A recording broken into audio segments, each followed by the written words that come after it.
यार कुछ कैरेक्टर ऐसे होता है ना कि आप नहीं चाहते उनकी कहानियां खत्म हो, उनकी पर्टिकुलर सीरीज खत्म होने के बाद ना आपको ऐसा लगता है कि आपकी लाइफ का एक इंपॉर्टेंट पार्ट मिसिंग हो गया है, और sometime you also miss those characters.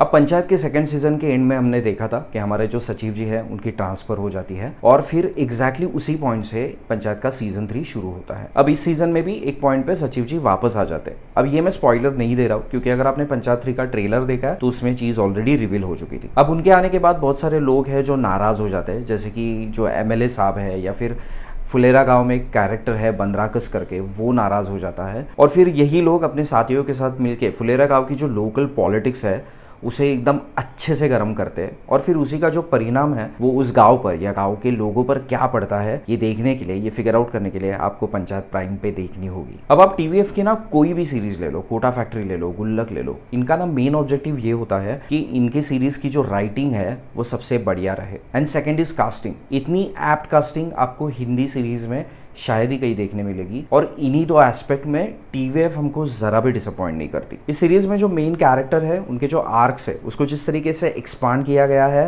वो काबिले तारीफ है। एंड इवन सीजन 3 में भी ना जो कैरेक्टर की राइटिंग है वो बहुत कंसिस्टेंट है। अब देखो इस सीजन में जो कॉन्फ्लिक्ट है ना, उसका एक्चुअली जो जेम है वो सीजन 2 में डाला गया था, और ये जो कॉन्फ्लिक्ट है ना, ये एक टिकिंग टाइम बॉम्ब की तरह है। मतलब आगे जाके आगे के कुछ सीजन में ये जब भी कभी फटेगा ये बहुत बढ़िया फटने वाला है। अब देखो इस सीजन में ऐसी कोई चीज़ नहीं है जो आपको इस सीरीज़ के बारे में नहीं पसंद आएगी, बट सीजन 1 और सीजन 2 की तुलना में मुझे ऐसा लगा कि इस वाली सीरीज़ में कॉमेडी का एलिमेंट थोड़ा कम था।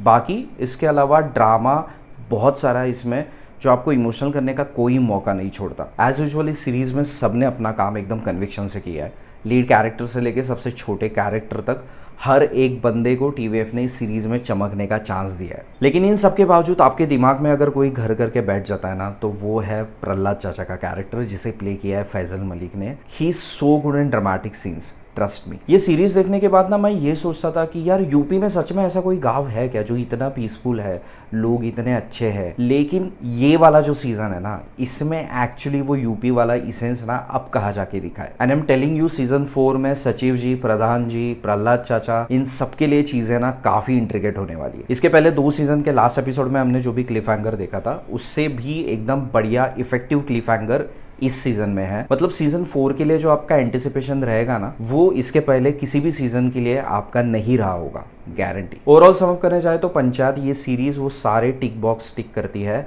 जो एक वेल मेड कंटेंट के लिए होना जरूरी है। आज के टाइम पे मलयालम सिनेमा को जिस चीज के लिए अप्रिसिएशन मिल रहा है, जैसे कि वो ह्यूमन स्टोरीज बहुत अच्छे से बताते हैं, वही काम टीवीएफ हिंदी में कर रहा है। तो अगर आप उन ऑडियंस में से हो ना कि आपको लैंग्वेज से कोई लेना देना नहीं है, आपको सिर्फ अच्छा कंटेंट देखना है, तो आई थिंक पंचायत आपके टॉप 5 वाले लिस्ट में होना चाहिए। मैं बता रहा हूँ, इस सीरीज को मिस करने का रिस्क मत लेना। इनफैक्ट टीवीएफ के कोई भी कंटेंट को मिस करने का रिस्क मत लेना। सो एनीवे दोस्तों, अगर आपको लगता है कि ये कंटेंट एक लाइक और एक सब्सक्रिप्शन डिजर्व करता है तो प्लीज डू द ऑनर।